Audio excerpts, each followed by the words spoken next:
ఒక 2 మినిట్స్ ఇక్కడే ఉండండి, ఇప్పుడే వస్తాను. అలాగే.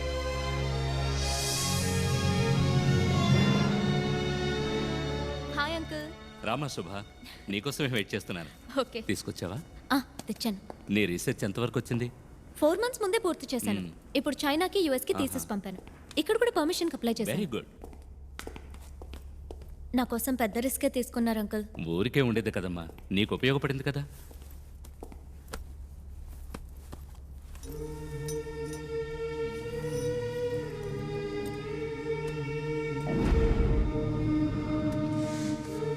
ఇన్స్పెక్షన్ రేపు, ఈ లో పెట్టేస్తే ఏ ప్రాబ్లం ఉండదు. ఓకే.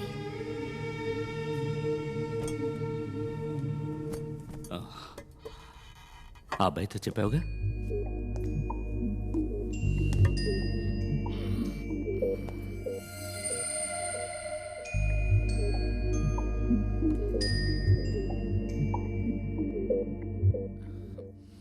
హాయ్.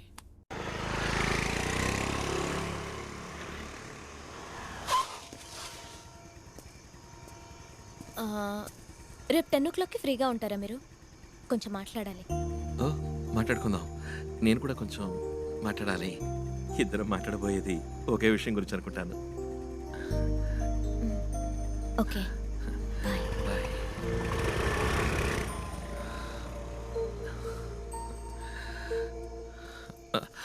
బాబాయ్. రై ఎవరు అమ్మాయి? చూసారా, నాకు బాగా పిలుస్తాను ఉండండి. రై ఆగరా. ఆ అమ్మాయి నీకు ఎప్పటి నుంచి తెలుసు? అది 2.5 నెలలుగా తెలుసు. 2.5 నెలలుగానా? తను సంవత్సరంన్నరగా నీకోసం చదువుతాను తెలుసా నీకు? చాచా, ఏదో పరిశోధన కోసం కోతి కావాలని వచ్చింది. అప్పుడే ఫస్ట్ టైం చూశాను. తను కోతిని పరిశోధించడానికి అది వచ్చింది, నిన్ను పరిశోధించడానికి. తను సంవత్సరాల క్రితమే మన ఊరికి వచ్చి బోధిధర్మ వంశం వాళ్ళు ఎవరని అడిగి మన బంధువులందరికీ రక్త పరీక్ష చేసింది. బోధిధర్మ చిత్రపటాన్ని, నీ ఫోటోని తేరిపారు చూసి నీ పేరేంటి, నువ్వేం చేస్తుంటావని నన్ను అడిగింది. ఇన్నాళ్ళ తర్వాత మళ్ళీ ఆ అమ్మాయిని ఇక్కడ చూశాను.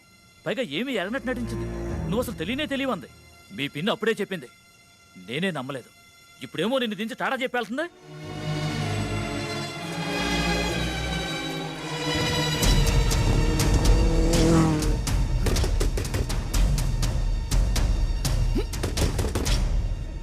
అరవింద్, ఏంటి ఇప్పుడే ఇక్కడ డ్రాప్ చేశాను ఇంతలో? ఎవరు నువ్వు? నన్ను 1.5 సంవత్సరాలుగా ఫాలో అవుతున్నావా? చెప్పు. అరవింద్, ఏం ఆశించి నన్ను ఫాలో అవుతున్నావు? అది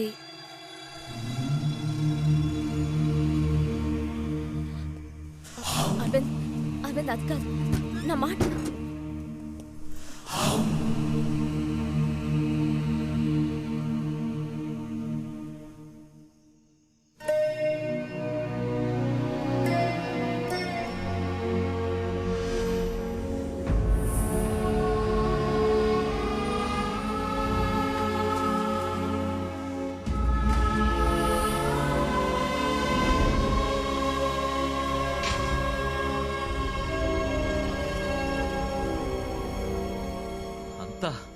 ప్లాంట్ పథకం ప్రకారం మోసం చేశావు. అరవింద్, రేపు నేను నీతో మాట్లాడతానన్న దేని గురించే. నేను ఒక పరిశోధన చేస్తున్నాను. పిచ్చి వాళ్ళు అన్నీ నమ్మేశాను. తను నీ వెనకాల తిరుగుతోందేంట్రా అని అందరూ అడిగారు. ఈ పురకి ఎక్కి చావలా.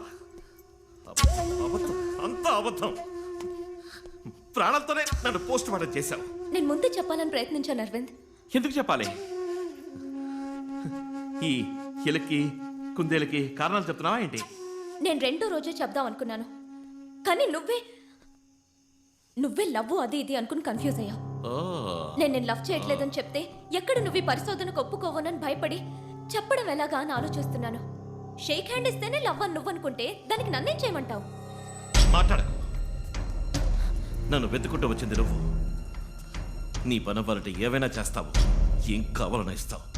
వద్దర్వింద్, నువ్వు అన్నదానిలో వేరే అర్థం వస్తుంది. అన్న అర్థాలు రావాలని అన్నాను. ఆడపిల్లలతో మసులుకోకపోవడం నీ తప్పు. పుట్టిననాటి నుంచి ఏనుగు, ఒంటె, సింహం లాంటి మృగాలతో పెరిగిన నీకు ఓ ఆడపిల్ల నవ్వుతూ మాట్లాడినా లవ్వనే అనిపిస్తుంది. అవును, లవ్వనే అనిపించింది. నువ్వన్న ఏ మృగమో నన్ను చూసి నవ్వను లేదు, నటించను లేదు. నువ్వు నవ్వావు, నవ్వాను.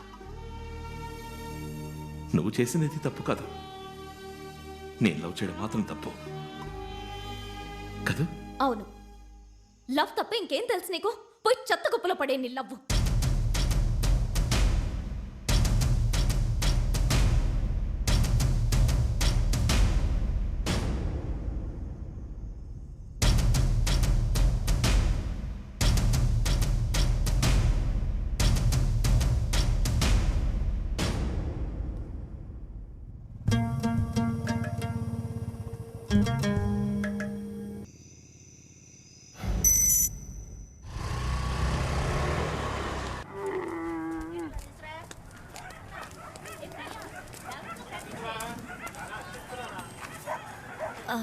అరవింద్,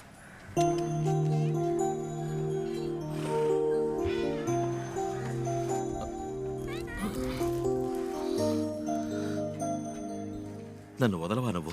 వదులుకోలేను. ఏమా అన్యాయం అమ్మా ఇది. ఈ రాత్రి అంతా నిద్రపోలేదు. ఈ ఊరు వచ్చినప్పుడు నుంచి ఇలా పిచ్చోళ్ళగా అయిపోయాడు. నాతో 1 hour వస్తావా? ఇట్టరమ్మనే తీసుకెళ్ళి నట్టుట వదిలేసావు.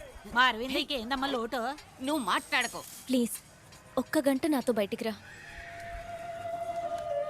రే వెళ్ళిరారా. మీరెళ్ళి బండి దగ్గర ఉండండి, నేను పంపుతాను.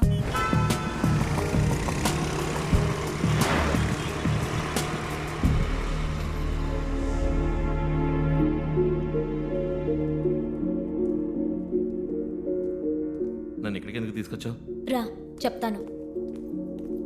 ఇక్కడున్న ప్రతి వస్తువు వెనక ఒక కథ ఉంది. ఇప్పుడున్న మనం కాదు నిజమైన భారతీయులం. కొన్ని వేల సంవత్సరాలకు పూర్వం శౌర్యాన్ని, నాగరికతని ఈ లోకానికి నేర్పించారే, వాళ్లే నిజమైన భారతీయులు.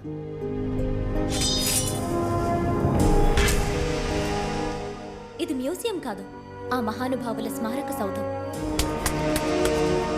నేటి మన మోడర్న్ సైన్స్ కన్నా మన పూర్వీకులు అందించిన శాస్త్ర పరిజ్ఞానం 500 ఏళ్లు అడ్వాన్స్డ్ గా ఉందంటే నువ్వు నమ్మగలవా? స్పేస్ రీసెర్చ్ లో ఈనాటి సైంటిస్టులు 9 గ్రహాలు, వాటి పేర్లు టెలిస్కోప్ సాయంతో చెప్తున్నారు. కానీ కొన్ని వేల సంవత్సరాలకి పూర్వమే మన దేవాలయాల్లో నవగ్రహాలను ప్రతిష్ఠించి పూజించారు. ఎలా? భూమి యొక్క బరువెంతో 1600 సంవత్సరాల క్రితం ఆర్యభట్టు ఎలా చెప్పారంటావు? రేపు వర్షం పడుతుందంటారు, ఎండ కాస్తుంది. ఎండ కాస్తుందంటారు, వర్షం పడుతుంది. ఇది మోడర్న్ సైన్స్. కానీ 20 సంవత్సరాల తర్వాత వచ్చే పౌర్ణమి అమావాస్యల్ని అరుగు మీద కూర్చుని పంచాంగం చూసి ఖచ్చితంగా చెప్తున్నారే, ఎలా చెప్తున్నారంటావు? అదే పూర్వీకుల సైన్స్. ఈ మహాగ్రంథాన్ని చూడు.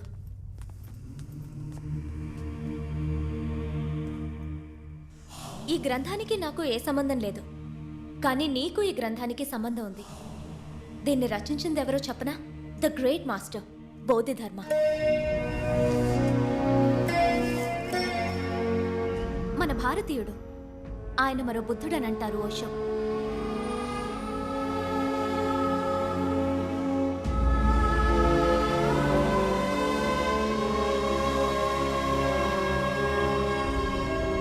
ఈ మహాగ్రంథంలో ఏముందో తెలుసుకునే ముందు మరో చోటికి వెళ్తాన్రా.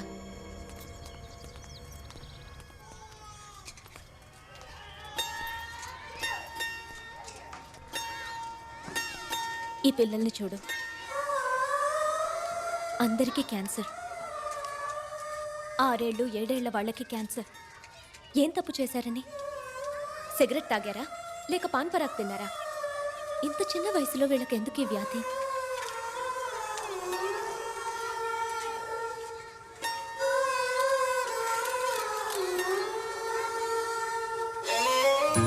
వీళ్ళందరూ మెంటలీ ఛాలెంజ్డ్ చిల్డ్రన్.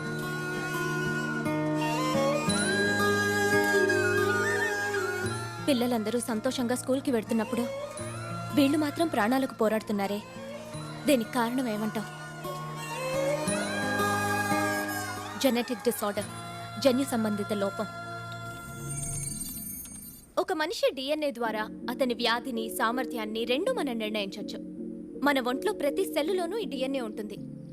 అర్థమయ్యేలా చెప్పాలంటే పారంపర్య వ్యాధి, పారంపర్య బుద్ధి ఇవి రెండు డిఎన్ఏ మూలంగానే వస్తాయి. హార్ట్ అటాక్, మోకాళ్ళ నొప్పి, చక్కెర వ్యాధి, ఇప్పుడు చూసి నీ చిల్డ్రన్కి వచ్చిన వ్యాధి, వీటికి కారణం వంశపారంపర్య డిఎన్ఏలో ఉంటుంది. ఇలా వంశపారంపర్యంగా వచ్చే వ్యాధుల్ని, లోపాల్ని డిఎన్ఏలో కరెక్ట్ చేయగలమన్నదే నా రీసెర్చ్. ఇంకో ముఖ్యమైన విషయం, నేను రీసెర్చ్ చేసే ఈ డిఎన్ఏ మూలంగా మన పూర్వీకుల శక్తి సామర్థ్యాలు తిరిగి మళ్ళీ రప్పించగలం. ఓ చిత్రకారుడు కావచ్చు, సమరయోధుడు కావచ్చు, వాళ్ళ పారంపర్య డిఎన్ఏలో ఆ సామర్థ్యం ఇప్పటికీ ఉంటుంది. దాన్ని ప్రేరేపిస్తే మనం వాళ్ళ పారంపర్య సామర్థ్యాన్ని తిరిగి మళ్ళీ తీసుకురావచ్చు. దీని గురించే బోధిధర్మ 1600 సంవత్సరాల క్రితం ఆ బుక్ లో రాశారు. డిఎన్ఏ రీసెర్చ్కి సంబంధించి 1600 సంవత్సరాలకు ముందు రాసిన బుక్లో ఉందా? వీళ్ళని దేవుళ్ళుగా మహర్షులుగా మనం చూడడం మాని ఒక సైంటిస్ట్ గా చూడాలి. ఈ మధ్య 2 ఏళ్లకు ముందు ఒక రీసెర్చ్ ఆర్గనైజేషన్ బోధిధర్ముని పూడ్చిన చోటును తవ్వారు. ఇటు చూడు, ఎంతకాలమైనా చెడని విధంగా పూడ్చబడిన బోధిధర్ముని తల వెంట్రుకలు, పళ్ల మూలంగా ఆయన డిఎన్ఏ దొరికింది. ఇది నేను ఇంటర్నెట్లో చూశాను.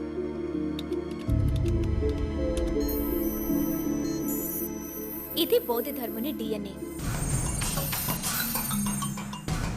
బోధిధర్మ వంశానికి చెందిన వాళ్ళ మీ బంధువులు ఇప్పటికీ కాంచీపురం పరిసరాల్లో ఉన్నారని నేను తెలుసుకున్నాను. వాళ్ళ కోసం నేను బయలుదేరాను.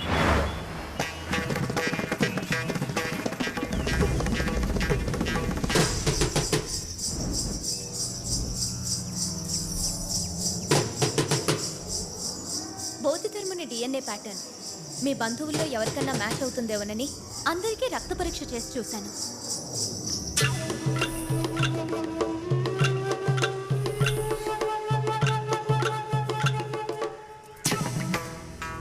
అప్పుడే మీ బాబాయ్ గారి ఇంటికి వెళ్ళాను.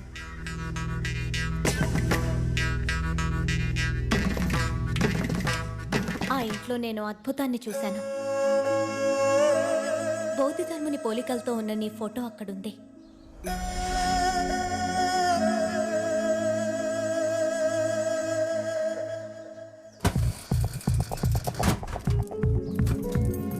నువ్వు వాడిన పాత హెయిర్ బ్రష్లో నీ తల వెంట్రుకలు చూసి ఆ బ్రష్ తీసుకున్నాను.